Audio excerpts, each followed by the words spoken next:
अन्नदाता कार्यक्रम सुनने वाले सारे बहन भाइयों ने वीरेंद्र भाई की राम राम।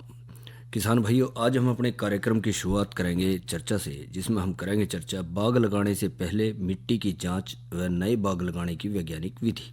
यानी कि जैसा आप जाने बरसात का मौसम शुरू हो चुका है और इन दिनों जो है नए बाग लगा सके हैं किसान भाई, और इसके साथ साथ या और भी पौधे लगाने हैं उनको लगाने का सही मौसम है। तो ऐसे में जो बाग लगाने के लिए किन किन खास बातों का ध्यान रखना है, चाहे वो मिट्टी की जांच है या फिर उनका फासला है और किस समय या उनकी किस्म है, इन सब के ऊपर करेंगे विस्तार से चर्चा। इसके साथ साथ भाइयों करवाओगे मनोरंजन और साथ ही करेंगे खेती बाड़ी से लगते और दूसरे समसामयिक विषयों के ऊपर चर्चा। पर इन सब से पहला आओ करें चर्चा बाग लगाने से पहले मिट्टी की जांच व नए बाग लगाने की वैज्ञानिक विधि पर। तो जैसा हम जिक्र कर रहे थे कि बाग लगाने का अच्छा मौसम चल रहा है और इन दिनों किसान भाई जो बागवानी में रुझान रखे हैं वे नए बाग लगा सके हैं और उसके लिए तैयारी भी कर सके हैं। तो ऐसे में सबसे पहली बात आवे है कि खेत का चुनाव। जिस खेत में हम बाग लगाना चाह रहे हैं कि वो कैसा है, कि वहाँ पानी तो नहीं खड़ा ਹੁੰਦਾ, उसकी मिट्टी की तासीर कैसी है, क्या पौधे उसमें चल पड़ेंगे, इन बातों का ध्यान रखते हुए हमने जो है बाग लगाने के लिए खेत का और मिट्टी के जो है चुनाव करना है। तो ऐसे में यो भी देखा गया है कि हमारे जैसा हम जाने कि हमारे देश में फलदार वृक्षों के बाग तो बहुत पा जाएंगे पर उनसे पैदावार काफ़ी कम मिला है। इसका जो खास कारण है और मुख्य कारण है वो है पौधों के लिए आवश्यक पोषक तत्वों की पूर्ति ना होना, या फिर मिट्टी में किसी तत्व की कमी हो तो उसकी पूर्ति खाद और उर्वरकों के जरिए करी जानी चाहिए। उर्वरकों की मात्रा का निर्धारण करने के दौरान मिट्टी की उपजाऊ शक्ति, फसल के जरिए अवशोषित किए गए पोषक तत्वों की मात्रा को ध्यान में रखा जाए। और यो सब जानने के लिए हमने अपने खेत की मिट्टी की जांच करवानी जरूरी है। मिट्टी की जांच से यो भी पता चलेगा कि मिट्टी बाग लगाने के लिए सही है या नहीं है, क्योंकि नहीं तो हम फिर अपना समय और धन जो है व्यर्थ गंवा रहे हैं, जो वो मिट्टी बाग लगाने के उपयुक्त नहीं है। तो इन बातों का ध्यान रखते हुए हम मिट्टी की जांच करवाएं। तो जब मिट्टी की जांच की बात आवे तो भाइयों यह भी बात आवे है कि बाग लगाने के लिए मिट्टी की का जो नमूना जो है किस तरह से ले। तो बाग लगाने के लिए मिट्टी का नमूना लेने का तरीका जो है फसलों के नमूना लेने के तरीके से थोड़ा सा अलग है, क्योंकि उसमें तो हम ऊपरली सतह पे से मिट्टी उठा लें या कई जगह से खेत में से उठा लेंगे, उन्हें मिला लेंगे और थैली बना के उस पर नाम वगैरह लिख के जांच करा लेंगे। पर इसके अंदर ऊपरी सतह की तो लेंगे पर इसके साथ साथ थोड़ा गहराई से भी हमने लेनी पड़ेगी, क्योंकि पौधों की जड़ा नीचे तक जाएंगी ज़्यादा गहराई तक। तो सबसे पहले 2 मीटर गहरा खड्डा खोदना चाहिए। फिर सतह से जो है 15 से 30 60 90 120 या 150 या फिर 180 सेंटीमीटर की गहराइयों पर जो है खुरपी से निशान लगा लें। फिर पहला नमूना जमीन की सतह से 15 सेंटीमीटर, दूसरा 15 से 30 सेंटीमीटर, तीसरा 30 से 60 सेंटीमीटर, चौथा 60 से 90 सेंटीमीटर, पाँचवा 90 से 120 सेंटीमीटर और छठा 120 से 150 सेंटीमीटर और सातवां 150 से 180 सेंटीमीटर की गहराई से अलग अलग ले लें। और हर नमूना आधा किलोग्राम के लगभग होना चाहिए मिट्टी का। जो कोई कठोर या रोड़ी वाली परत आ जा तो उसका नमूना अलग से लें। परत की गहराई और मोटाई नोट करें। सभी नमूनों को साफ कपड़े या पॉलीथीन की थैलियों में डालें और हर नमूने पर ध्यान से लेबल लगा दें। लेबल पर नमूने की गहराई लिखें और एक लेबल थैली के अंदर रखें और एक बाहर बांधें। इसके साथ साथ मिट्टी के नमूने के साथ भेजे जाने वाले सूचना पत्र पर जो है कुछ बातें और भी लिखनी है, जैसे किसान का नाम हो, खेत का खसरा नंबर या नाम, नमूना लेने की तिथि और सिंचाई का साधन। खेत की कोई भी समस्या यदि है तो वह लिखें कि लूनी है, पौधे नहीं चल रहे हैं, खारापन ज़्यादा है, कलरपन ज़्यादा है, ये लिखें। और इसके साथ साथ जो पत्र व्यवहार का पूरा पता दें और खेत की ढलान कैसी है और कौन कौन से पौधे खेत में आप लगाना चाह रहे हैं बाग के लिए। तो उसी अनुसार जो है उनकी जांच करी जाएगी और किन पोषक तत्वों की कमी है उसकी जो है सारी रिपोर्ट जो है आपको जांच के बाद दी जाएगी। इस तरह से आप जो है खेत में से मिट्टी का नमूना ले सके हैं और बाग उसमें लगाने के लिए आगे बढ़ सके हैं। और नमूना लेने के लिए भी आप बर्मे का या फिर मिट्टी का ऑगर कहते हैं उसके जरिए ले सके हैं। बर्मा होगा वो नीचे तक गहराई तक अंदर तक चला जाएगा, घुमा के उसमें से आप ये नमूना ले सके हैं। इसके साथ साथ कुछ बातों का ध्यान रखें, जैसे खेत की मिट्टी में अंतर हो तो मिट्टी का नमूना अलग अलग खेत से लें। मिट्टी का नमूना खेत के उस जगह से ना लें जहाँ पर गोबर खाद या कुरुड़ी की खाद डाली है या फिर गोबर का पहले से ही ढेर लग रहा है वहाँ से, उससे हट के लें, नहीं तो फिर उसकी मात्रा भी उसमें आ जाएगी। और इसके साथ ही जो कोई भूमि सुधारक रसायन या उर्वरक इस्तेमाल कराया गया है तो उस खेत में से भी मिट्टी का नमूना ना लें। नमूनों को खाद, राख या गोबर के संपर्क में ना आने दें। नमूनों को उर्वरक वाले बोरों पर भी ना रखें और इसके साथ नमूनों को हवा व छाया में सुखावें और नमूनों को गर्म करके या धूप में ना सुखावें। तो इन बातों का ध्यान रखते हुए पहले तुम जो किसान भाई बाग लगाना चाह रहे हैं तो ऐसे मिट्टी की जांच का नमूना ले सके हैं और उसको जो प्रयोगशाला है वहाँ तक पहुँचावें। और इस तरह से जो है आप जब पता लग जाएगा कि मिट्टी की जांच के कैसी है क्या है, उसके बाद फिर आपका काम शुरू हुआ है कि बाग लगाना है। बाग लगाने के लिए कौन कौन से अपने फलदार पौधे लेने हैं, तो सदाबहार भी हैं और ऐसे में पतझड़ वाले भी हैं। पतझड़ वालों का समय जो है सर्दियों में भी लग जाए, आजकल भी लग जाए। और वैसे आमतौर पर कीनू, अमरूद, बेर, आम वगैरह के जो है काफ़ी बाग लग सके हैं इन दिनों। और हमारे इलाकों में हरियाणा में जो है इनकी अच्छी बढ़वार है और मांग भी है। तो इस तरह से जो फल उत्पादन से अच्छा लाभ लेने के लिए जो है आपने वैज्ञानिक विधि से बाग लगाओ तो बहुत अच्छा रहेगा, जिससे गुणवत्ता भी बढ़ेगी, उत्पादन भी बढ़ेगी, पैदावार भी बढ़ेगा और अच्छा फ़ायदा आप उससे ले सकें। तो इसके लिए सबसे पहली बात आवे है कि बाग के रेखांकन करें या निशानदेही रखें। कि इस रेखांकन क्रिया या निशानदेही के लिए जो है एक बहुत ज़रूरी क्रिया है, क्योंकि बाग एक ऐसी चीज़ है जिसमें आपने पौधा एक बार लगा दिया और जहाँ वो चल पड़ा तो आगे आने वाले लंबे समय तक 10 साल, 15 साल, 20, 25, 30 साल तक जो आपको वो पैदावार देगा।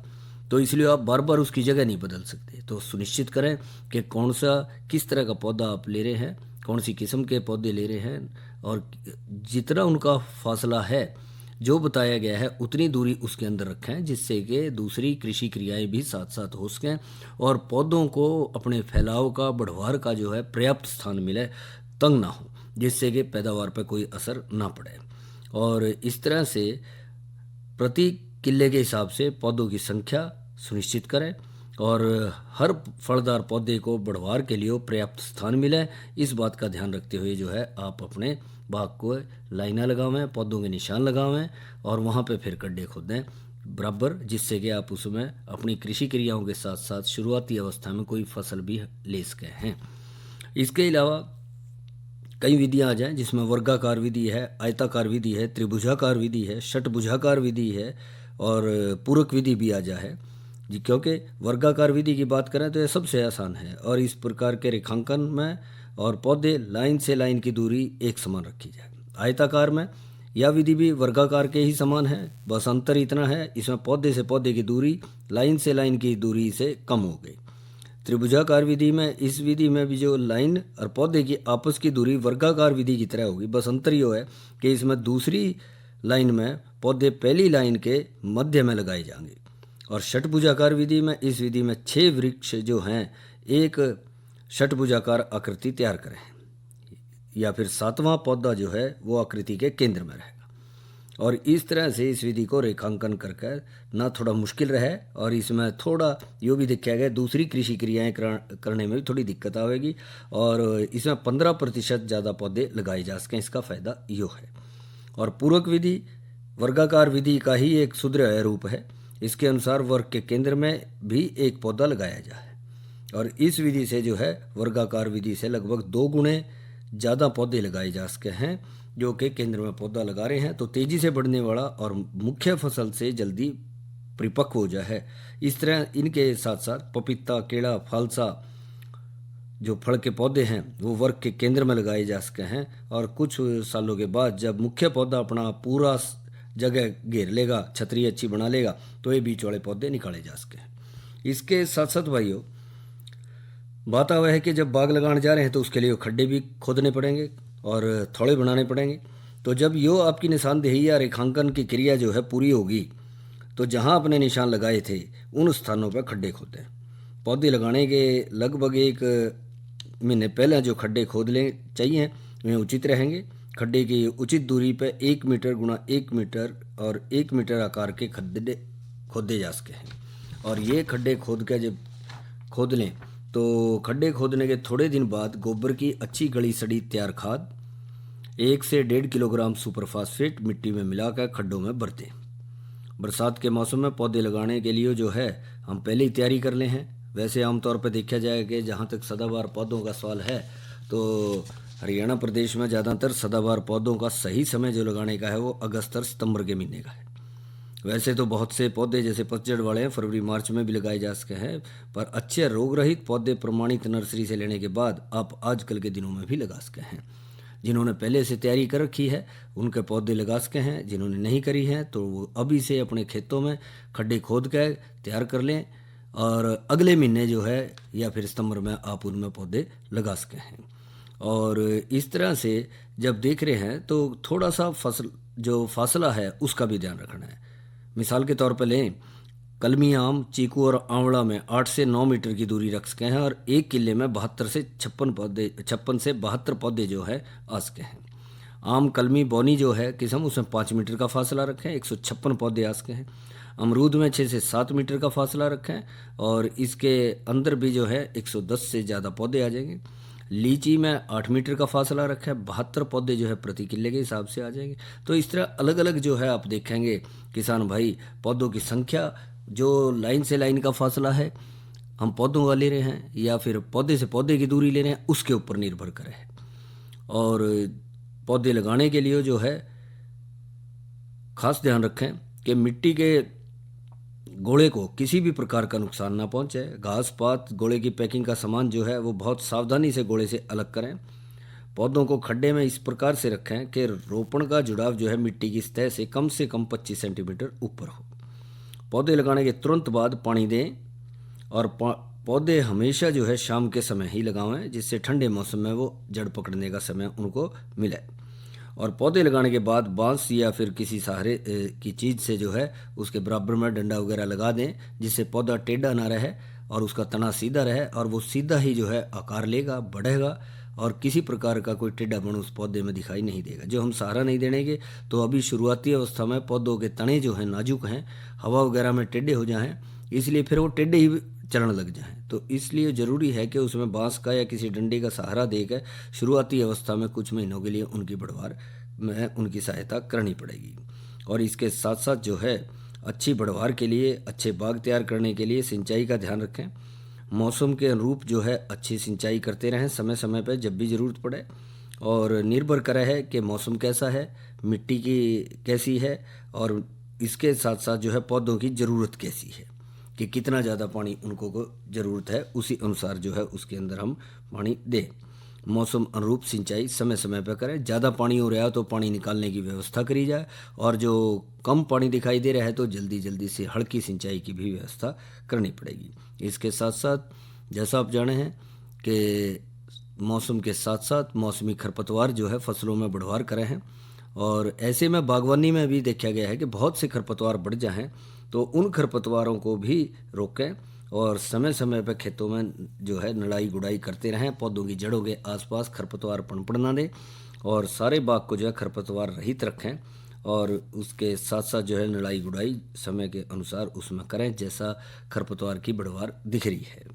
और मौसम के अनुसार पौधों को धूप, पाले, लू वगैरह से भी बचाने का प्रबंध करना पड़ेगा। और सबसे ज़्यादा ज़रूरी है बाग लगाने के साथ साथ उसके चारों तरफ वायु रोधक या तेज़ हवाओं से पौधों को बचाने के लिए फल ना गिरे जिससे उनके ऊपर तेज़ आंधियों का, तूफान का या फिर हवा का असर ना हो, इसलिए वायु रोधक बचाव के लिए बाड़ जो है ज़रूर लगाएं। बाड़ लगाने से पहले जिस तरफ से ज़्यादा हवाएं चलती हों उस तरफ से वायु रोधक पौधे जो है ज़्यादा लगावें।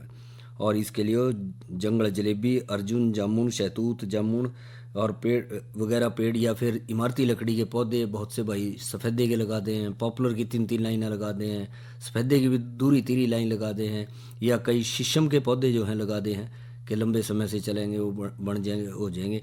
और कई जो हैं उसमें देखा जाए है किक्कर वगैरह भी लगा दें कि भी जंगली जानवर वगैरह उसके अंदर ना हों तो उससे कुदरती बाढ़ सी उसमें बन जाए और बाढ़ बनानी पड़ेगी और जो जंगली जानवर आ रहे हैं उनसे अपने पौधों को जो है ऐसे पशुओं से बचाना पड़ेगा, जिससे कि हमारे जो पौधे जो आपने लगाए हैं वो अच्छी बढ़वार कर सकें और किसान भाई एक अच्छा बाग लेंगे और उस बाग से जो है किसान भाई अच्छी भरपूर पैदावार लेकर अच्छा फ़ायदा ले सकें। तो भाइयों, या तो करी हमने चर्चा बाग लगाने से पहले मिट्टी की जांच और नए बाग लगाने की वैज्ञानिक विधि पे, और इब करेंगे मनोरंजन। तो आओ सुने ये लोकगीत।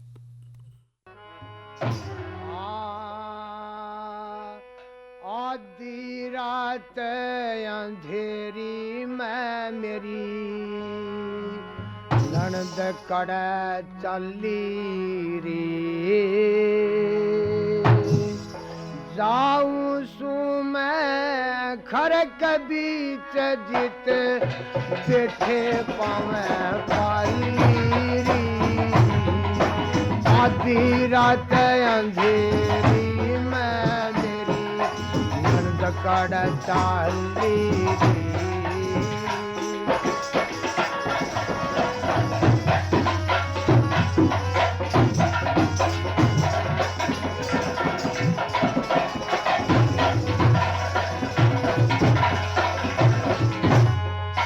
धगचान ते जावे से, धगचान ते जावे से तेरा के जामण कारा से,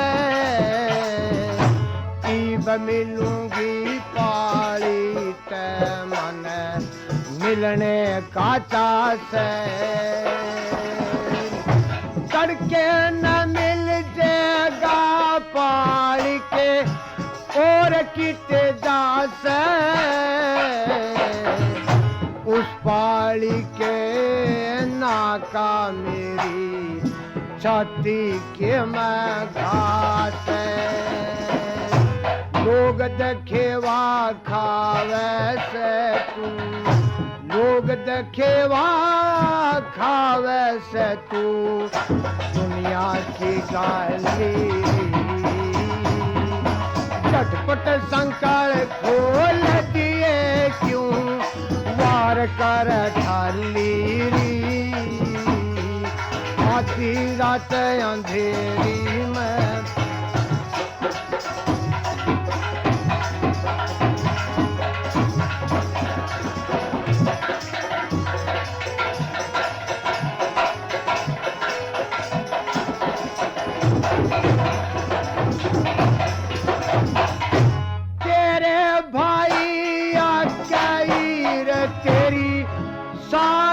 बात बताऊं किसक कह दिए भाई ते मैं बिल्कुल ना शर्माऊं। दूध का बिल्ला ले जन काटन सारा मजा चखाऊं, करया जमिला दूध का बिल्ला न पाली न प्याऊं। पाली तह परीत करण की, पाली तह परीत करण की, के मन में साली प्रीत करूंगी पाली तह तेरो जमना गाड़ी री। आधी रात अंधेरी में मेरी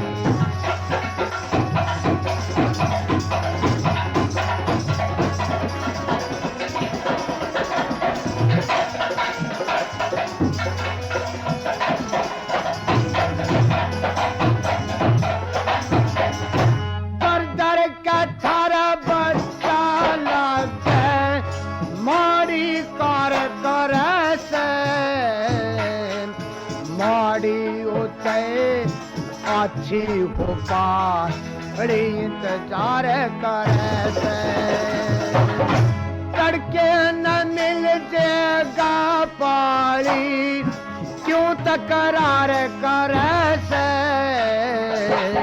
झटपट संकल खोल दिए क्यों ताऊं वार करे से, झटपट कपट संकल खोल दिए क्यों ज्यादा वार करे परदेसा की उतरांड में परदेसा की उतरांड में गिरन करन खाली पाली देख बाडरातिया आती चली जाली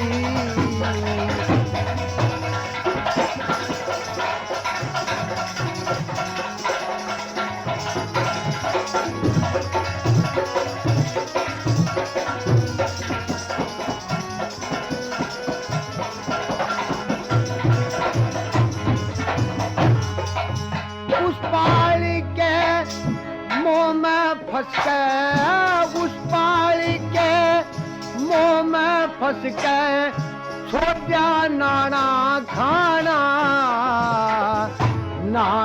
खाना पड़ो बाड़ में रंजे धोर जाना परसों नयन का हो जया जय अठखेड़ा तेराना इसे पति ते अच्छा बापी फंसी खमर जाना माई राम के काने गिल्या माई राम के काने गिल्या जागी तू घाली राम किशन सुन लेगा मन में मन गा कली आधी रात अंधेरी में मेरी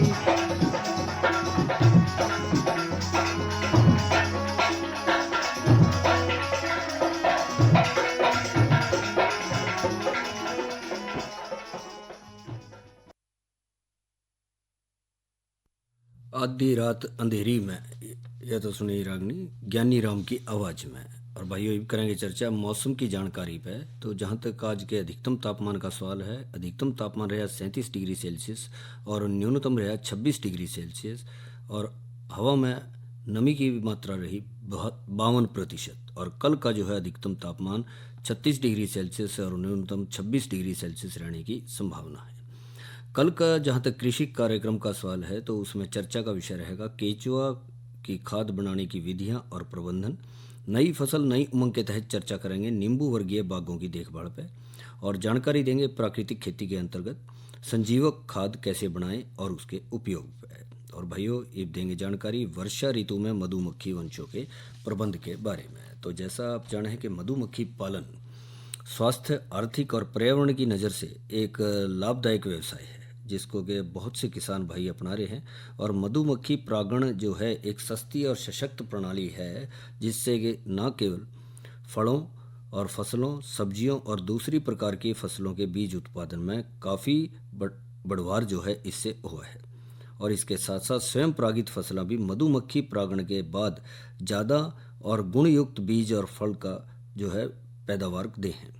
मधुमक्खी पालकों को अपने आसपास के फूलों के खिलने के मौसम का जो है ज़रूर ज्ञान रहना चाहिए और उसी के अनुसार मधुमक्खी पालन जो है वो शुरू करें। मधुमक्खी परिवारों के जो है उसकी आवश्यकता अनुसार अलग अलग मौसमों में उचित प्रबंध करके शहद पैदा कराया जा सके और मधुमक्खी परिवारों को बढ़ाया जा सके। तो जैसा आप जाने हैं कि आजकल के दिनों में बरसात का मौसम चल रहा है और बरसात के मौसम में तेज़ बौछारों और आंधी से बक्सों का बचाव करें। बक्सों की सफाई नियमित रूप से करते रहें।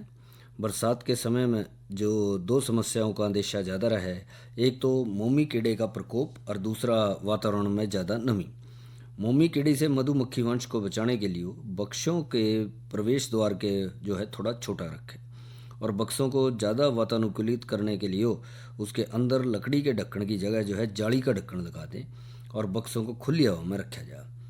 बिना बादल वाले दिन जो है प्रवेश द्वार को थोड़ा बड़ा भी कराया जा सका है और मोमी कीड़ा अंडे देने के लिए सुबह या शाम या फिर बादलों वाले समय पर ही अंडे देने के लिए क्रियाशील हो है। इस समय चींटियां या बिरड़ों से बचाव के लिए भी जो है खास प्रबंध करे जाने चाहिए। चींटियों से बचाव के लिए जो है मौन ग्रह के पायों को पानी से भरी प्यालियों में रखें जिससे कि आसपास से जो है सीधी वो उसके ऊपर ना चढ़ सकें। और भेड़ों के छत्तों को जला के उनको पतली लकड़ी की पट्टी से मार के और मौन गृह का प्रवेश द्वार छोटा करके मधुमक्खियों को उनके प्रकोप से बचाया जा सके। और बक्से में जो ज़्यादा नमी के कारण कई बार कच्चा शहद बक्से के अंदर ही सड़ जाए, तो यो भी ध्यान रखें कि समय समय पर बक्सों को देखते रहें, चेक करते रहें और सावधानी रखना बहुत ज़्यादा ज़रूरी है। जो ऐसा है तो उसने तुरंत बदलें। और इस दौरान जो है मधुमक्खी मौनचरों की कमी का सामना कर रही है, जिससे कि रानी मधुमक्खी के अंडे देने की क्रिया धीमी हो जाए। तो वर्षा ऋतु और उसके बाद प्रबंधन का खास उद्देश्य मधुमक्खी परिवारों को सर्द ऋतु में जो है मधु स्राव से भरपूर फ़ायदा उठाने के लिए तैयार करना है। और इसके लिए जैसे जैसे जहाँ जहाँ जो है आपको फूल खिलते मिलें, तो उस जगह जो है आपने ये अपने बक्सों को वहाँ स्थानांतरित करना पड़ा है और उससे जो है अच्छा आप उसमें फ़ायदा ले सके हैं। और जो कहीं फूल वगैरह नहीं है तो कृत्रिम आहार भी हम तैयार कर सके हैं। और उसके लिए सोयाबीन के आटे को 80% चीनी के घोल में गूंथ कर तैयार कर सके हैं। ये पराग की तरह काम करेगा और इससे रानी मधुमक्खी जो है ज़्यादा अंडे देना शुरू कर दे, जिससे बक्सों में मधुमक्खियों की संख्या बढ़नी शुरू होगी और कुछ वंशों में नई रानी उपलब्ध करा के उनको शक्तिशाली बनाया जा सके है। और वंशों का विभाजन करके जो है समय से पहले ये क्रिया करें, जिससे कि जब तक फूल आवेंगे तो ये अपना परिवार बढ़ावेंगे और फूल आती जो है ये उनका सहारा लेकर जो है ज़्यादा से ज़्यादा शहद का उत्पादन करेंगे। तो इस तरह से इनका ध्यान रखते हुए जो है आपने मधुमक्खी पालन करना है। और इसके साथ साथ भाइयों अब करेंगे चर्चा आज की नसीहत के तहत छोटे कटड़ू बछड़ू के लिए संतुलित आहार के महत्व पे। जैसा आप जानें कि छोटे कटड़ू बछड़ुओं का भी ध्यान उसी तरह से रखना जरूरी है जिस तरह से बड़े पशुओं का हम रखें हैं। तो इसमें सबसे पहले तो ज़रूरी है कि नवजात जो बच्चे हैं, कटड़ू बछड़ू हैं, उनको खीस पिलाना जो है बहुत ज़्यादा ज़रूरी है। और शुरू में ही जो है उनको खीस ज़रूर पिलावें। और सामान्य आकार की बछड़ी कटड़ी को जन्म के 4 घंटे के अंदर अंदर जो है लगभग 3 लीटर और जन्म के 12 घंटे के अंदर अंदर कुल 4 लीटर खीस जो है ज़रूर पिलावें। और नवजात कटड़ी बछड़ी की अंतड़ियों के सूक्ष्म छिद्रों का आकार बड़ा हुआ है जो जन्म के 12 घंटे बाद कम होने लग जाए। और खीस देरी से पिलाने पे इसके तत्व नवजात को पूरी तरह से नहीं मिल पाएंगे। आमतौर पर ब्याने के बाद जेर गिराने में पशु को 8 से 12 घंटे का समय लगा है। तो कई पशुपालक जो है जेर गिराने तक जो है नवजात को खीस नहीं पिलाते, जिससे नवजात भूखा रहने के साथ साथ उसकी रोग प्रतिरोधक क्षमता भी कम रह जाए। और पहले 24 घंटे में बच्चे के शारीरिक भार का 10वां हिस्सा खीस जो है उसको ज़रूर दें। और खीस नवजात कटड़ी बछड़ी के लिए एक संतुलित खुराक मानी जाए और इसलिए उनके लिए बहुत ही ज़्यादा महत्वपूर्ण माना जाए। इसके साथ साथ नवजात कटड़ी बछड़ी को उम्र के 3रे दिन के बाद गुनगुना पानी पिलाना शुरू करें। इसके उसके रुमेन में सूक्ष्म जीवों को पनपने में मदद मिलेगी। और आमतौर पर देखने में यह आया है कि पशुपालक अपनी बछड़ी या कटड़ी को उसके शारीरिक भार के अनुसार दूध पिलाने के बजाय उसको 15-20 दिन की उम्र में ही चारा देना शुरू करते हैं, जिससे उनकी शारीरिक विकास रुकने के कारण उसमें परिपक्वता भी जो है वो देर से होगी। ऐसे पशुओं में मादकता के लक्षण भी लेट या कम दिखाई देंगे।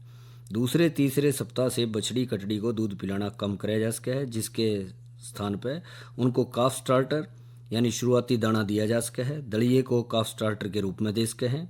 उनकी चारा पचाने की सही उम्र 60 दिन के बाद शुरू हो जाए।